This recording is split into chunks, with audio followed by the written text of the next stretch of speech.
and get it.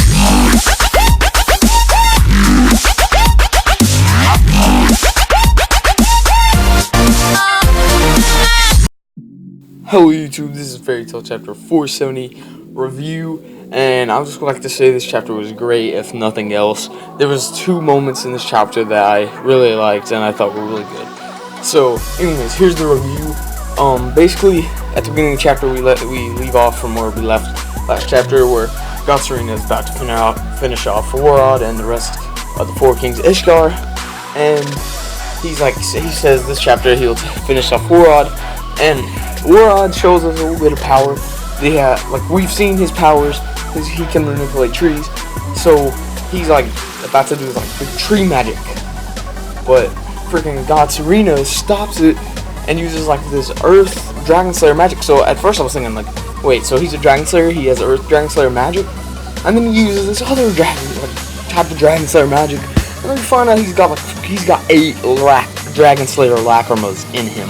No wonder he was the number one king of number one wizard saint, and holy crap, this guy is OP, and we could have, if he had stayed, we would be almost unstoppable, because that would have been freaking amazing. We would have almost been unstoppable. Well, I would have thought we would have been almost unstoppable, but freaking Agnologia, oh my gosh, dude, Agnologia is such a boss.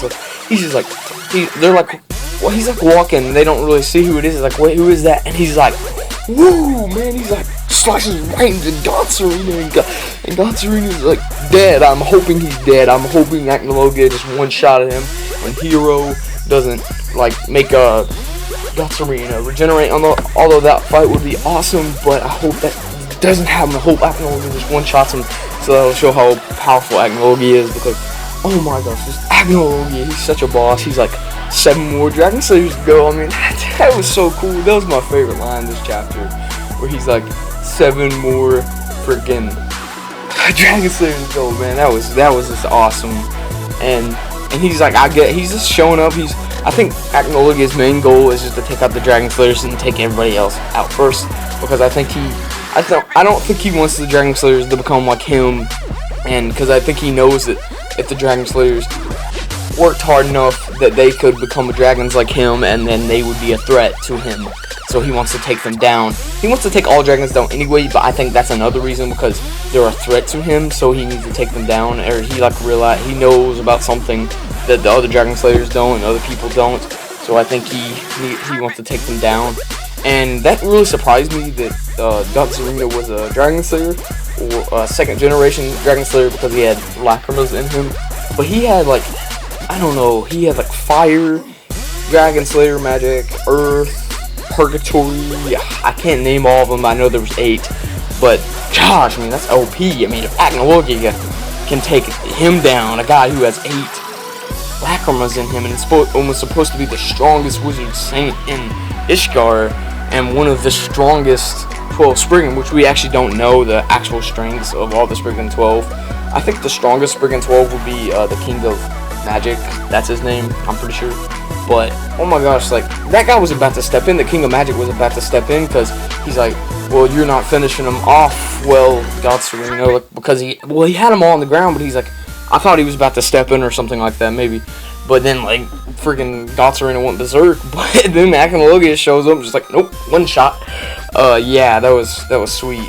I don't honestly see how Natsu's gonna be able to beat Agnologia in Natsu's current state, because if Agnologia could do that, and without his dragon form to Gotsarina, that's bad news for Natsu. The people I could see that actually could take on Agnologia is Zeruf, the King of Magic, and Gildarts, and I think Natsu could get a little damage on him, but not a lot.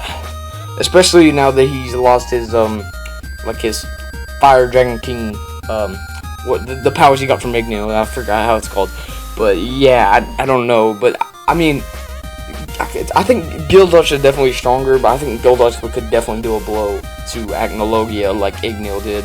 But if Igneo can't even take down Agnologia, that's bad, because But Igneel didn't have all his powers. If I read that right, that was chapters ago, way back, chapter 400. But anyways, guys, that is my review. This chapter was 8 out of 10, 8 or 9 out of 10. I don't know why I give a bunch of 8 out of 10s or 9 out of 10s. That's because that's what I think about the chapter. Eventually we'll get a crappy chapter, but I hope that's a while down from now. Yeah, anyways, guys, leave a like if you enjoyed. Tell me how I did on my review. Subscribe if you haven't. Anyways, guys, have a nice day or night. I'm out.